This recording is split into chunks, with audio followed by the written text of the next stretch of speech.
পৰিমেয় সংখ্যা পাঠটোৰ আমি 9 নম্বৰ প্ৰশ্নটোলৈকে ইতিমধ্যে আলোচনা কৰিলোঁ। আজি 10 নম্বৰৰ পৰা আলোচনা কৰিবলৈ আগবাঢ়িছোঁ। 10 নম্বৰ প্ৰশ্নটো কৈছে 26 ভাগৰ বিয়োগ 25ক 13 ভাগৰ 5ৰ প্ৰতিক্ৰমেৰে পূৰণ কৰা। 13 ভাগৰ 5ৰ প্ৰতিক্ৰম তাৰমানে 5 ভাগৰ 13ৰে পূৰণ কৰিব লাগিব। গতিকে 26 ভাগৰ বিয়োগ 25 তাক পূৰণ কৰিছে 5 ভাগৰ 13 যিটো 13 ভাগৰ 5ৰ প্ৰতিক্ৰম। গতিকে বিয়োগ 25 আৰু 13 ওপৰত পূৰণ কৰি পাতিছোঁ। তলত লিখিছোঁ 26 পূৰণ 5 5 আৰু 25 বিয়োগ 25 কটাকটি কৰিছোঁ 5ৰে। 5ক কাটিলোঁ এবাৰ গ'ল 5 এগুণ 5 আৰু বিয়োগ 25ক কাটিলোঁ পালোঁ বিয়োগ 5। তেনেদৰে 13 আৰু 26ক কটাকটি কৰিলোঁ 13ৰে। 13ক কাটিলোঁ এবাৰ পালোঁ আৰু 26ক কাটিলোঁ দুবাৰ পালোঁ। ওপৰত থাকিলে বিয়োগ 5 আৰু 1 বিয়োগ 5 1 পূৰণ কৰি ওপৰত পাতিলোঁ বিয়োগ 5 আৰু তলত থাকিলে 2 আৰু 1 2 1 পূৰণ কৰি তলত পাতিলোঁ 2। গতিকে শেষৰ উত্তৰটো হৈছে 2 ভাগৰ বিয়োগ 5। 11 নম্বৰটো কৈছে কি বিধি প্ৰয়োগ হৈছে লিখা ক'বলৈ কৈছে তাৰমানে। 11 নম্বৰ 1টো আমি চাওঁ যে 5 ভাগৰ বিয়োগ 3 পূৰণ 7 ভাগৰ বিয়োগ 2 সমান চিহ্ন বাওঁফালে আছে আৰু সোঁফালে আছে 7 ভাগৰ বিয়োগ 2 পূৰণ 5 ভাগৰ 3। লক্ষ্য কৰিলে দেখা পাম যে সমান চিহ্নৰ বাওঁফালে যিকেইটা পৰিমেয় সংখ্যা আছে সোঁফালে একেকেইটা আছে, মাত্ৰ পাৰ্থক্য ইমানেই যে ক্ৰমটো সলনি কৰি দিয়া আছে। গতিকে এইটো পূৰণৰ ক্ৰম বিনিময় বিধি। আৰু 2 নম্বৰটো দিয়া আছে এটা পৰিমেয় সংখ্যা 5 ভাগৰ বিয়োগ 4 তাৰ লগত যোগ কৰিছে 0 যোগ কৰি পাইছে 5 ভাগৰ বিয়োগ 4 আকৌ 0ৰ লগত যোগ কৰিছে 5 ভাগৰ বিয়োগ 4 আৰু সেইধৰণে কৰিলেও আমি যোগফলটো পাওঁ 5 ভাগৰ বিয়োগ 4। এইটো হৈছে যোগাত্মক অভেদৰ ধৰ্মটো। 3 নম্বৰটো আকৌ দিয়া আছে গুণাত্মক অভেদৰ। 9 ভাগৰ 2 লগত 1 পূৰণ কৰিছে বা 1ক পূৰণ কৰিছে 9 ভাগৰ 2ৰে। এই 2 ধৰণে পূৰণ কৰি পেলাই পাইছে পূৰণফল 9 ভাগৰ 2। গতিকে 1 পূৰণ কৰিলে যে সেই পৰিমেয় সংখ্যাটো আকৌ একেটা পৰিমেয় সংখ্যাই পোৱা যায়, সেইকাৰণে একক গুণাত্মক অভেদ বুলি কোৱা হয়। গতিকে এই বিধিটো হৈছে গুণাত্মক অভেদ। 12 নম্বৰকেইটা কৈছে সংখ্যাৰ বিধি ব্যৱহাৰ কৰি মান নিৰ্ণয় কৰা। যিকেইটা আমি বিধি ইতিমধ্যে শিকি আহিলোঁ সেই বিধিকেইটা এতিয়া ব্যৱহাৰ কৰি পেলাই এই যোগ বিয়োগ পূৰণ যিবিলাক আছে সেই কামবিলাক আমি কৰি পেলাই মান নিৰ্ণয় কৰিব লাগিব। 1টো দিয়া আছে 7 ভাগৰ 6 যোগ 5 ভাগৰ যোগ 2 7 ভাগৰ 2 যোগ 5 ভাগৰ 1। আমি লক্ষ্য কৰিলে দেখা পাম প্ৰথম এই 4টা পৰিমেয় সংখ্যা আছে, 4টা পৰিমেয় সংখ্যা যোগ কৰিবলৈ দিছে। প্ৰথমটোৰে তৃতীয়টোৰে হৰ একেই, গতিকে যোগ কৰিবলৈ সহজ হৈছে। সেইদৰে দ্বিতীয়টো আৰু চতুৰ্থটোৰে হৰ একেই 5 5, গতিকে এই দুটা যোগ কৰিবলৈ সহজ হৈছে। গতিকে আমি কি কৰিম, প্ৰথম শাৰীত একে হৰৰ পৰিমেয় সংখ্যা দুটাক আমি ওচৰলৈ আনি লৈছোঁ। 7 ভাগৰ 6 আৰু 7 ভাগৰ 2 ওচৰলৈ আনিলোঁ। সেইদৰে 5 ভাগৰ 2 আৰু 5 ভাগৰ 1ক আমি একেলগ কৰি ল'লোঁ। আৰু এইটো আমি কোনটো ধৰ্মমতে কৰিব পাৰিলোঁ, ক্ৰম বিনিময় ধৰ্মমতে কৰিব পাৰিলোঁ। আৰু 7 ভাগৰ 6 আৰু 7 ভাগৰ 2 যোগ কৰি পালোঁ 7 ভাগৰ 8। সেইদৰে 5 ভাগৰ 2 আৰু 5 ভাগৰ 1 যোগ কৰি পালোঁ 5 ভাগৰ 3। এতিয়া আকৌ 7 আৰু 5ৰ লসাগু ল'ব লাগিব 35। 7এ 35ক হৰণ কৰিলোঁ, হৰণ কৰি পালোঁ 5। সেই 5ৰ লগত পূৰণ কৰিম ওপৰৰ 8টো, গতিকে লিখিলোঁ 8 পূৰণ 5।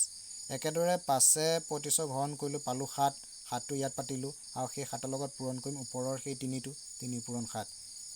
8এ 5এ পূৰণ কৰি পালোঁ 40। 3এ 7এ পূৰণ কৰি পালোঁ 21। তলৰ 35টো তলত পাতি দিছোঁ।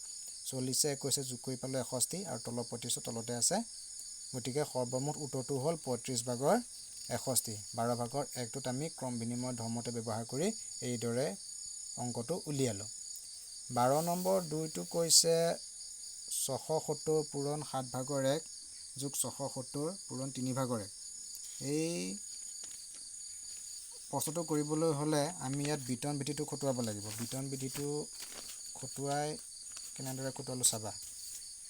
ইয়াত 670টো বিতৰণ কৰি দিছে। 670টো 11 ভাগৰ 7 আৰু 3 ভাগৰ 1ৰ মাজত বিতৰণ কৰি দিছে। গতিকে আমি 670টো এবাৰ লিখিলোঁ সাধাৰণ উৎপাদকৰ ওপৰত। 11 ভাগৰ 7 আৰু 3 ভাগৰ 1 সিহঁতৰ মাজত যোগচন থাকি সেইকেইটা থাকি গ'ল আৰু এইটো হ'ল বিতৰণ বিধিৰ মতে। এতিয়া 11 ভাগৰ 7 আৰু 3 ভাগৰ 1 আমি যোগ কৰিব লাগে। 11 আৰু 3 লসাগু ল'লোঁ 33। 11ৰে 33ক হৰণ কৰিলোঁ 3 পালোঁ। সেই 3টো ওপৰৰ 7টোৰ সৈতে পূৰণ কৰি 21 হ'ল, এইখিনিত পাতিলোঁ। যোগ চিনটো এইটো। এবাৰ আকৌ 3এ 33ক হৰণ কৰিলোঁ পালোঁ 11। সেই 11টো 1ৰ সৈতে পূৰণ কৰি পাতিলোঁ এইখিনিত 11 গুণ 11। এইবাৰ 670টো 670ৰে ৰাখিছোঁ। 21এ 11 যোগ কৰি পালোঁ 32 আৰু তলত লিখিছোঁ তলত 33 তলত লিখি দিছোঁ 33। তাৰপাছত 670টো হৈছে ওপৰৰ সংখ্যা। 670ৰ লগত 32 পূৰণ কৰি পেলাই পালোঁ 21440 আৰু তলত থকা 33টো এইটো। গতিকে সৰ্বমুঠ উত্তৰটো হৈছে 33 ভাগৰ 21440। 3 নম্বৰটো দিয়া আছে 5 ভাগৰ 7 পূৰণ 8 ভাগৰ বিয়োগ 3 যোগ 4 ভাগৰ 3 পূৰণ 5 ভাগৰ 7। ইয়াতো বিতৰণ বিধিটো ব্যৱহাৰ কৰিব পৰা হৈ আছে, কিন্তু তাকে যেনিবা কি কৰিব লাগিব, এই 5 ভাগৰ 7 প্ৰথম পূৰণটোত প্ৰথমত আছে আৰু দ্বিতীয় পূৰণটোত 2 নম্বৰত আছে। আমি দুইটা প্ৰথমলৈ আনি ল'লোঁ আৰু প্ৰথম শাৰীটোৰ পৰা দ্বিতীয় শাৰীটো পাৰ্থক্য ইমানেই যে 5/7 2 নম্বৰত আছিলে, আমি আনি ল'লোঁ প্ৰথমলৈ। এইটো আমি ক্ৰম বিনিময় ধৰ্মটোৰ মতে কৰিব পাৰিলোঁ। এবাৰ 5/7 বিতৰণ হৈছে, গতিকে বিতৰণ বিধিমতে সাধাৰণ উৎপাদকৰ ৰূপত 5/7 এবাৰ লিখিলোঁ আৰু থাকি গ'ল 8/3 যোগ 4/3। 8/3 এইটো আৰু 4/3টো হৈছে এইটো, মাজত যোগচিন আছিলে সেইকাৰণে যোগচিন। এবাৰ 5/7 আৰু এই যোগটো এতিয়া কৰিম। যোগটো 8 আৰু 4 লসাগু ল'লোঁ 8। 8এ 8ক ঘন কৰিলোঁ 1 পালোঁ, 1ৰ লগত বিয়োগ 3 পূৰণ কৰি পেলাই পালোঁ বিয়োগ 3।